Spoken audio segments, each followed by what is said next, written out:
We have studied that one current flowing through one conductor experience a force. Now suppose we have kept a coil which is carrying current in a magnetic field. Coil को magnetic field में रखेंगे, ये coil, और ये हमने यहाँ पर ऐसे कंडक्टर को लपेटा हुआ है, this become a coil. इसको हमने यहाँ पर एक मैग्नेटिक फील्ड लगाया नॉर्थ साउथ, यहाँ रख दिया इसको. अब इसमें करंट ऊपर भी जा रही है, करंट नीचे भी आ रही है, तो इस पर फोर्स लगेगा कि नहीं लगेगा? कितना फोर्स लगेगा? टॉर्क बनेगा कि नहीं बनेगा? टॉर्क क्या होता है? Torque is the quantity which create angular motion, which creates rotational motion. Force is the quantity which create linear motion. Okay, so this we will study now. Now the current is flowing not only in a conductor but in a coil. अच्छा, ये coil गोल भी हो सकती है, ये coil rectangle भी हो सकती है. So at present for us the convenient part is we will take it as a rectangular coil. हमने एक rectangular coil Lee which is capable of rotating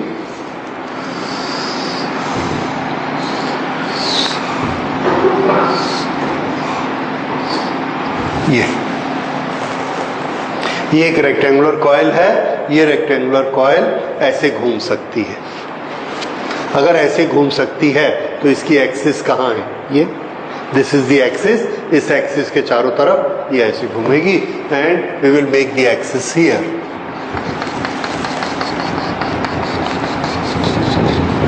ये एक्सिस है. अब इसको हमने एक मैग्नेटिक फील्ड में रखना है और इसमें करंट फ्लो करानी है.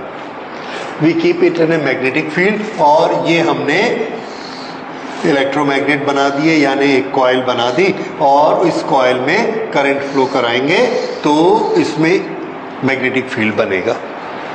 सपोज हमने ऐसी डायरेक्शन में करंट फ्लो कराई, ये तो मैग्नेटिक फील्ड ऐसा बन गया, और इसके सामने वाले में भी इस तरह से करंट फ्लो कराई कि ये साउथ पोल बन जाए.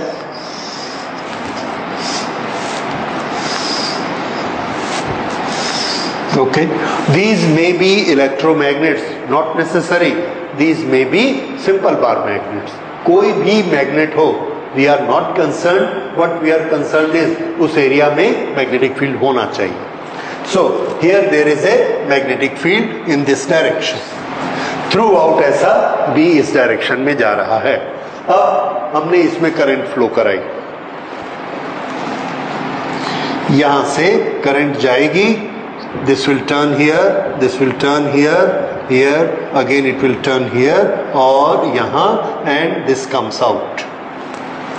ये इस तरह से इसमें करंट जा रही है और यहां से वापस आ रही है. आई.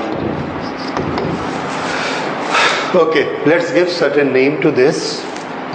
A, B, C. No, B में confusion हो जाएगा. So let's change the name. P, Q, R, S.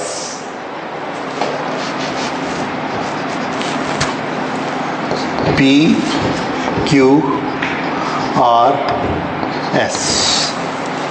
So P, Q, R, S is a current carrying coil placed in a magnetic field which has a strength B. Okay. Now, individual conductors with the current experience certain force on it. पहले हम उस force को देखते हैं वो कितना. ये जो इसकी लेंथ है, this length is L and this width is W unit. Now because of this SP, count the force. इसके लिए हम फोर्स कैसे निकालेंगे? Left hand rule. Magnetic field is in this direction, the current is in upward direction. What is the direction of force? Going inside. So here the force is going inside this way. I will write it this, inside force. And how much is this force? Force on SP. Force on SP is equal to BIL. Correct? And this is going inside. Now force on PQ.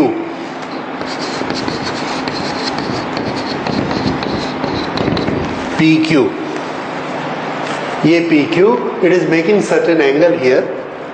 Okay, PQ और ये B का plane, ये वाला plane है, तो force किधर होगा? ऊपर. फिर से अगर PQ ऐसा हो जाए, PQ का ये वाला कंपोनेंट हमने लिया, करंट, मैग्नेटिक फील्ड इधर है और करंट इधर है, तो फोर्स किधर आया? नीचे. Okay, so this force is downward. This, ये किस पर फोर्स है? PQ. Force on PQ, this is B into I into W and downward.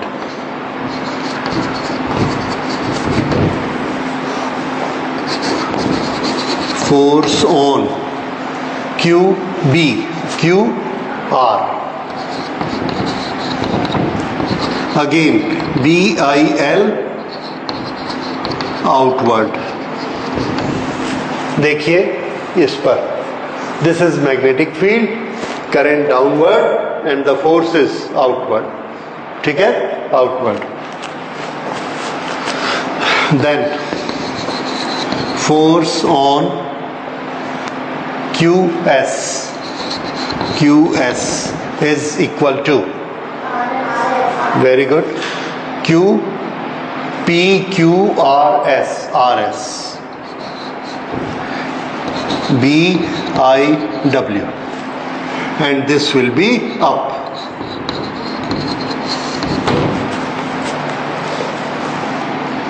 ये ऐसे upward. और इस पर फोर्स किधर काम कर रहा था? Outward, outward. इस तरह से इस पर 4 फोर्स लगे. नाउ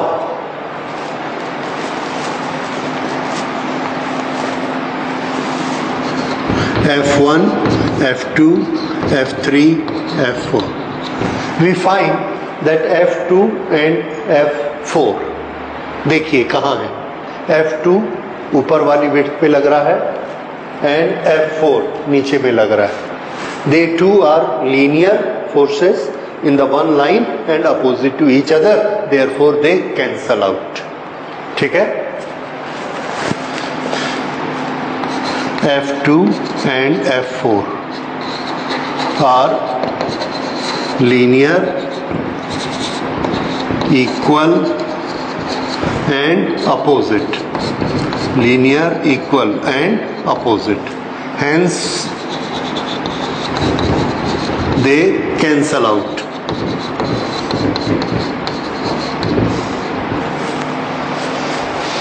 ओके, अब इस पर आ जाते हैं. कौन? Force F1 and F3. F1 and F3 are, इनकी प्रॉपर्टीज देखिए, equal, opposite,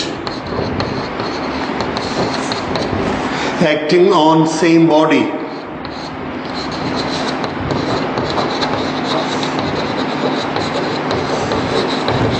eight different points.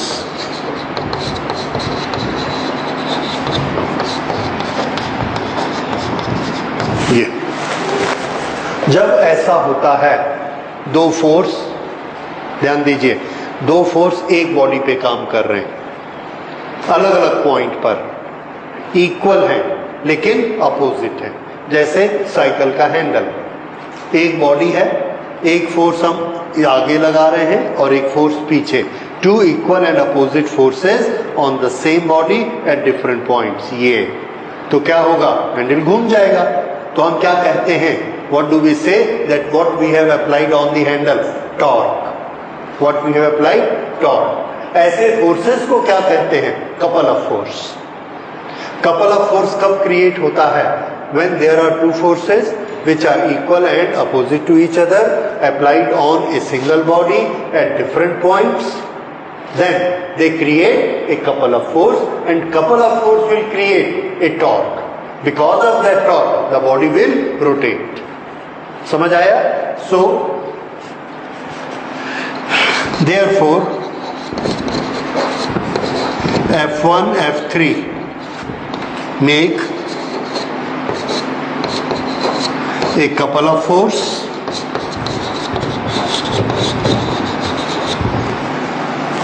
that will create a torque. Due to this,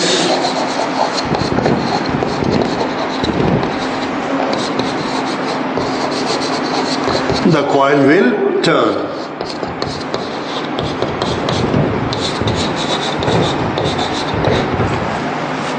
इसके कारण कॉइल टर्न करने लगेगी. Okay, now we have to calculate how much is this torque. Torque किसके बराबर होता है? टॉर्क का formula with respect to force क्या है? Very simple, force multiplied by distance between the two forces. फिर से, in couple of force the torque create is equal to F multiplied by the distance between the two forces.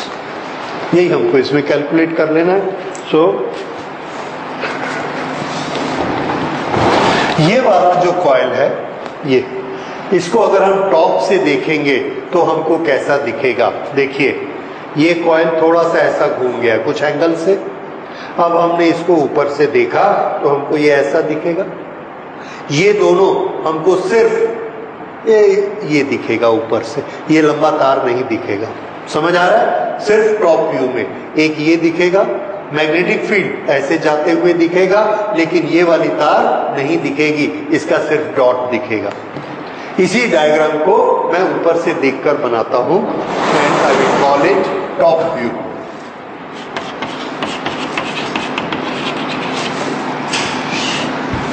इसके दो ends क्या थे? P Q.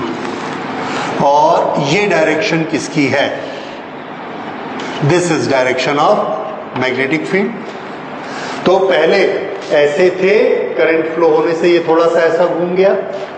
ठीक है, ये मान लो ये अल्फा एंगल से घूम गया. ये कौन है? W. ठीक है, जो कि ऐसा घूम चुका है B से. यहां से करंट ऊपर आ रही है. फोर्स किधर लग रहा है? इस पर फोर्स देखिए, फोर्स किधर लग रहा है? अंदर की तरफ. इस पर फोर्स किधर लग रहा है? बाहर की तरफ. अंदर की तरफ, बाहर की तरफ. अंदर, बाहर. इन दोनों एरोस को मैं यहां बना देता हूं. अंदर, बाहर. ये फोर्स लग रहा है इस तरफ और ये फोर्स लग रहा है इस तरफ. देखिए, ये बोर्ड के, अब जब हम ऊपर से देखेंगे, ये ऐसा घूम चुका है. ये अब यहां से मैं देख रहा हूं तो इस पर फोर्स किधर है? अंदर की तरफ. ये, और इसको जब मैं बनाऊंगा तो कैसा बनेगा? ये. और ये वाला फोर्स बाहर की तरफ था, ऐसा. जब डायग्राम बनाऊंगा तो ऐसा दिखेगा. समझ आ गया? ये दोनों फोर्स हैं. और ये दोनों फोर्स हैं कितने? हमको मालूम है, BIL. ओके, अब मैं इसमें टॉर्क निकालना चाहता हूं. और टॉर्क क्या होता है? Torque is equal to force multiplied by the perpendicular distance between forces. ये है परपेंडिकुलर डिस्टेंस बिटवीन फोर्सेस. इसको मैंने कुछ नाम दे दिया. Let's call it n. Normal. Pn is the perpendicular distance between the forces. ठीक है? This is the torque. लेकिन Pn given quantity नहीं है. I want to change it. किस तरह से चेंज कर सकते हैं? तो इसमें ना अब थोड़ा सा आपको एंगल्स के बारे में समझना है. ये देखिए, ये कॉइल का फेस है. ये इस कॉइल के पास एक एरिया है. एरिया कितना होता है? Length multiplied by width. इस एरिया का एक वेक्टर होता है. वो वेक्टर किधर होता है? आंसर है ये वेक्टर है इसका. ठीक है, the vector is always normal to the area. ये इसका वेक्टर है. अगर हम इसको ऐसे घुमा देंगे तो ये वेक्टर इसके साथ घूमेगा. हमेशा वेक्टर इस पर कैसा रहेगा? At right angle. This is vector A. समझ आया? एरिया की direction. Right. So here where is that angle? The answer is that angle is between B, no, that angle is normal to the width, normal to the area means ये. इसके भी कैसा होगा? Normal. इससे भी कैसा है? नॉर्मल. हमको जो लाइन दिखेगी, अगर विड्थ दिखेगी तो विड्थ के नॉर्मल, और अगर लेंथ दिख रही है तो लेंथ के नॉर्मल. यहां हमको क्या दिख रहा है? Width. So it will be normal to the width. That is area vector. तो एरिया पर जब हम नॉर्मल बनाते हैं तो वो नॉर्मल हमको यहां पर मिलेगा. This is area vector. हम चाहें तो यहां बना सकते हैं. This is area vector. हम चाहें तो यहां बना सकते हैं. This is area vector. ठीक है. ये एरिया वेक्टर आप कहीं पर भी बना सकते हैं. और ये तीनों आप देखिए, ऊपर से जब हम देखेंगे तो ये तीनों कैसे हैं? Normal to the surface, normal to this surface. ऊपर से देख रहे हैं, ऐसे दिखेंगे इधर जाते हुए. ओके. अब हमने ये सोचा कि एरिया वेक्टर और बी, जैसे जैसे ये कॉइल घूमेगी इन दोनों के बीच का एंगल चेंज होगा. ये वाला एंगल, इस एंगल का हमने नाम रख दिया थीटा. कितना एंगल है ये? थीटा. ओके. अब अगर ये एंगल थीटा है तो थीटा प्लस अल्फा कितना होता है? Here 90. This angle plus this angle, ये 90 है, तो दिस प्लस दिस, ये भी कितना हुआ? 90. इसलिए ये एंगल कितना हुआ? थीटा. नहीं समझ आया? फिर से देखिए, ये बी है, ये ट्रायंगल. इस ट्रायंगल में ये पर्टिकुलर एंगल, ये कितना है? अल्फा. अल्फा प्लस थीटा कितना होता है? Sorry, alpha plus theta 90. और this angle plus this angle is also 90. इसलिए ये एंगल किसके बराबर हुआ? Theta. And what is theta? Angle between area vector and magnetic field. समझ आया? तो ये एंगल कौन सा angle? P Q N is equal to theta. That is angle between area vector. Here angle P Q N is equal to theta. And what is theta? Angle between area vector and magnetic field. Area vector and magnetic field B. Okay. ये P Q N. अब देखिए, P Q N को देखकर मुझे relation बताइए. P N upon W width is equal to, देखो, cos theta या sine theta?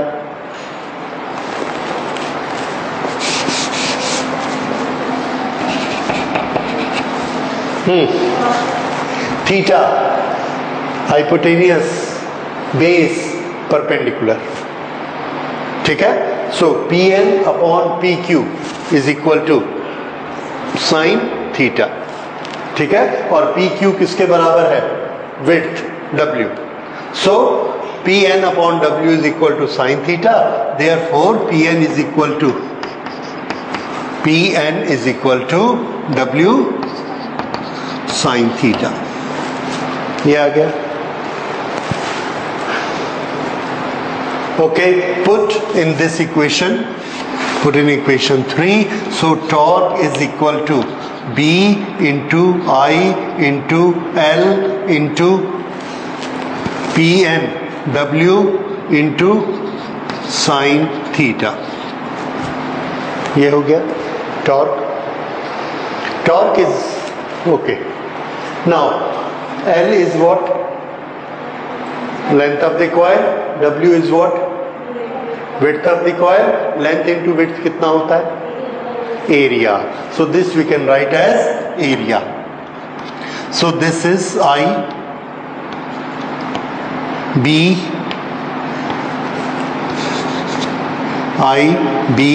ए sine theta. ये आ गया. What is theta?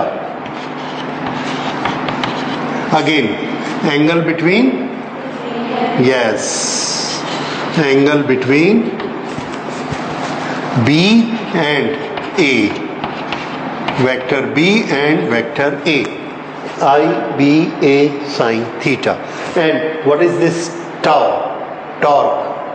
Tau is what? Torque. So torque is equal to IBA sin theta. If there are more than one term, एक turn में इतना torque बनता है. If there are n turns then how much will be the torque? n multiplied by this quantity and with n turns.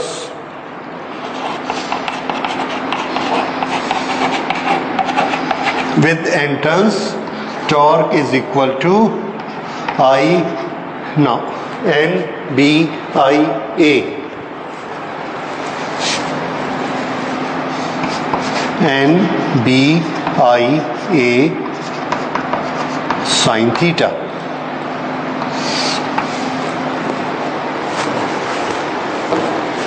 अब इसमें एक quantity देखकर मुझे बताइए वो क्या होती है? NIA.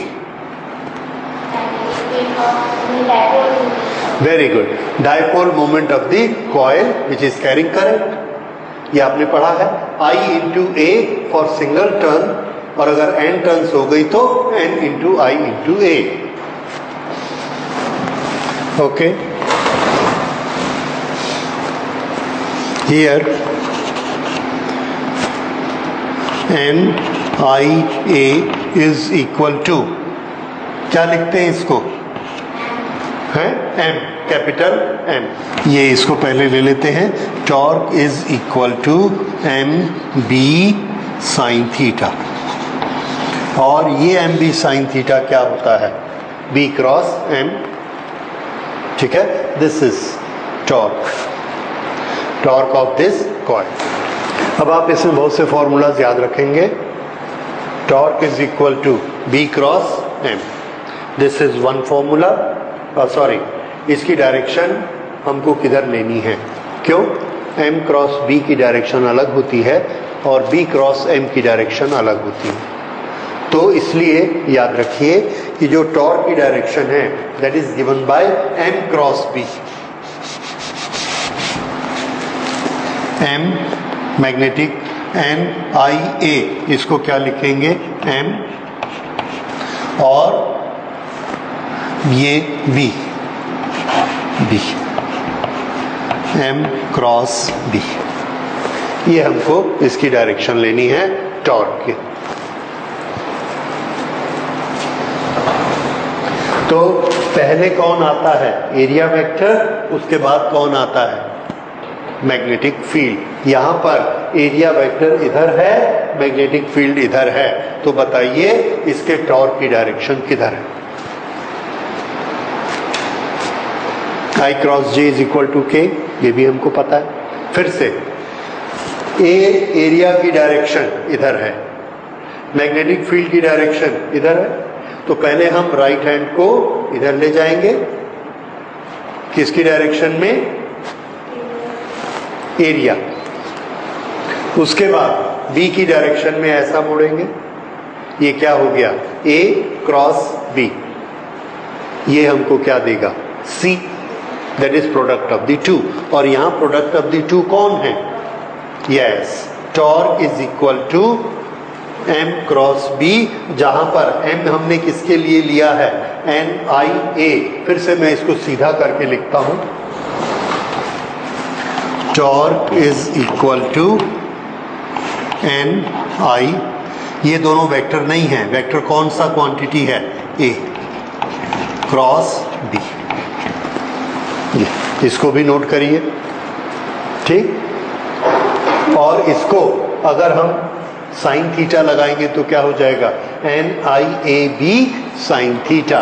Here NIAB sine theta दिख रहा है। उसी से ही ये बना, उससे ये बना, उसी से ये बना, all these are one and the same. Okay, फिर से A क्रॉस B की डायरेक्शन, A इधर है, B इधर है, हाथ को कर्ल बना के देख लीजिए। पहले किधर रखना है हाथ को, A की डायरेक्शन में। फिर उंगली को किधर मोड़ना है, B। अगर B ऊपर है तो ऐसा मोड़ेंगे, और अगर B पीछे है तो हमको हाथ को ऐसा करके ऐसे मोड़ना पड़ेगा, तो ये टॉर्क किधर चला जाएगा, नीचे। अभी B इस तरफ है तो हम इसको ऐसा मोड़ सकते हैं, तो टॉर्क किधर आ जाएगा, ऑटोमेटिकली ऊपर। अभी टॉर्क की डायरेक्शन ऊपर है, अगर B को उल्टा करेंगे तो टॉर्क नीचे हो जाएगा। Okay, so this is how we calculate. लेकिन फॉर्मूला हमको क्या याद रखना है, पहले कौन आएगा, A, बाद में कौन आएगा, B। पहले कौन आएगा, मैग्नेटिक डायपोल मोमेंट N, बाद में कौन आएगा, B, क्योंकि A किसमें है, M में आता है। इसलिए ये आप याद रखेंगे, this formula A cross B, इससे ये बना और ये बना। This is our formula for torque. तो अब फिर से टॉर्क किस किस क्वांटिटी पर डिपेंड करता है, टॉर्क डिपेंड करता है नंबर ऑफ टर्न्स कितनी है, मैग्नेटिक फील्ड कितना स्ट्रॉन्ग है, करंट कितनी ज्यादा फ्लो हो रही है, और कॉइल कितना बड़ा है। अब ये बताइए, अगर हमारा कॉइल रेक्टेंगल है या सर्कुलर है, does it make any difference? Answer no. Why? Because in the formula what we are using, area, area circle के पास भी होता है और एरिया रेक्टेंगल के पास होता है। जैसी शेप होगी उतना एरिया कैलकुलेशन में आ जाएगा, बट इट डज नॉट से कि वो रेक्टेंगल है तो लगेगा या सर्कुलर है तो नहीं लगेगा। दोनों में ही लगेगा, क्योंकि दोनों के पास एरिया होता है। ठीक है, इससे क्वेश्चन जरूर बन सकते हैं ज्योमेट्री के छोटे छोटे। जैसे हमारे पास पर्टिकुलर 100 सेंटीमीटर वायर है, तो उसको हम रेक्टेंगल बनाएंगे तो टॉर्क ज्यादा लगेगा, या सर्कल बनाएंगे तो ज्यादा लगेगा। So it is a small question of class 8 which says in which case area will be more. How much is perimeter?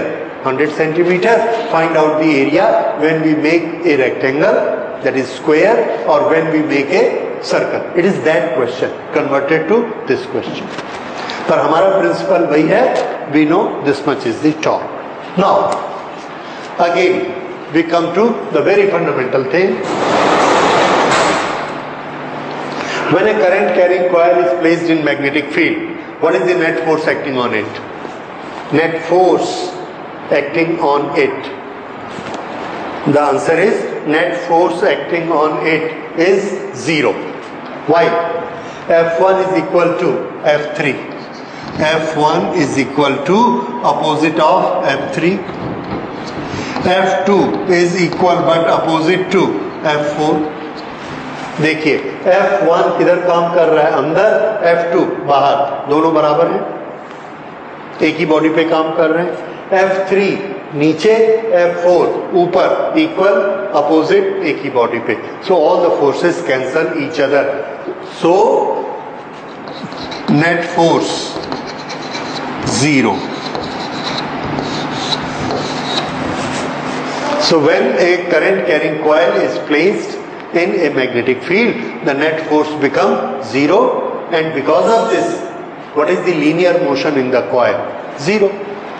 तो वो coil linear motion में नहीं चल सकती।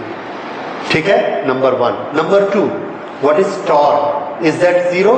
Answer is no. Torque is not 0. Why? Because the application of force is on the different points, and there is a distance between the two. There is a distance between the two, and the forces are at two different points. एक force यहाँ लग रहा है, एक force यहाँ लग रहा है, तो ये दोनों फोर्स डिफरेंट पॉइंट में they create a torque. So there is a torque. क्या नहीं लगता है? फोर्स। क्या लगता है? टॉर्क। ये याद रखिए। फोर्स के कारण क्या नहीं हो पाता? फोर्स 0 के कारण लीनियर मोशन। टॉर्क के कारण क्या होता है? Rotational motion. This is what A fan is. Fan में क्या है?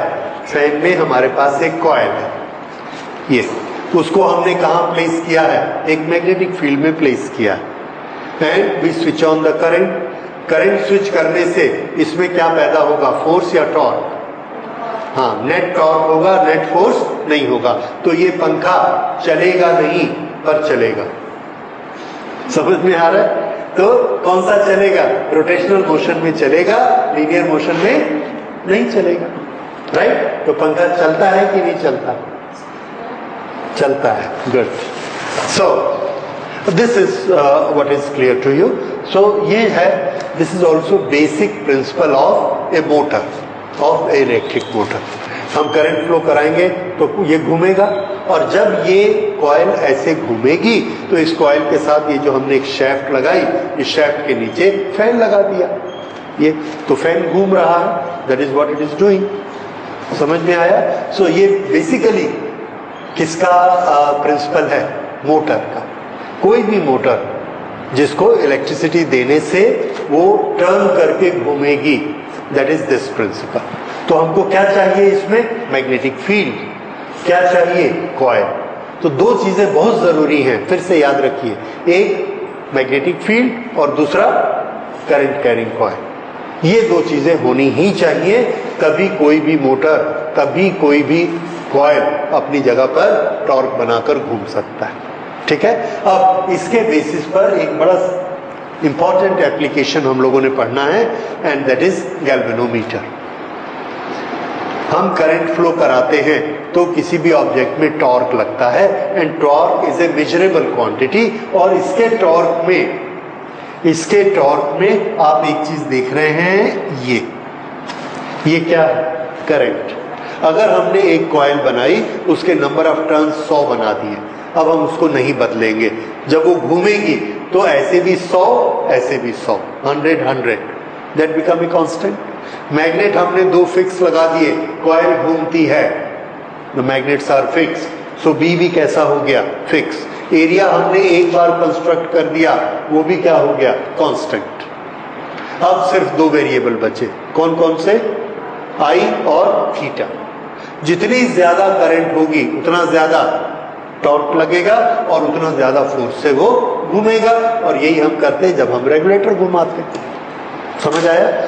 अब इस प्रिंसिपल को लेके हम चाहें तो फोर्स और करंट में रिलेशन बना सकते हैं, और करंट को मेजर कर सकते हैं।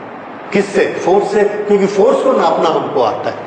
आपने पिछले एक्सपेरिमेंट में भी देखा कि हम फोर्स को नाप लेते हैं, mg से नापते हैं।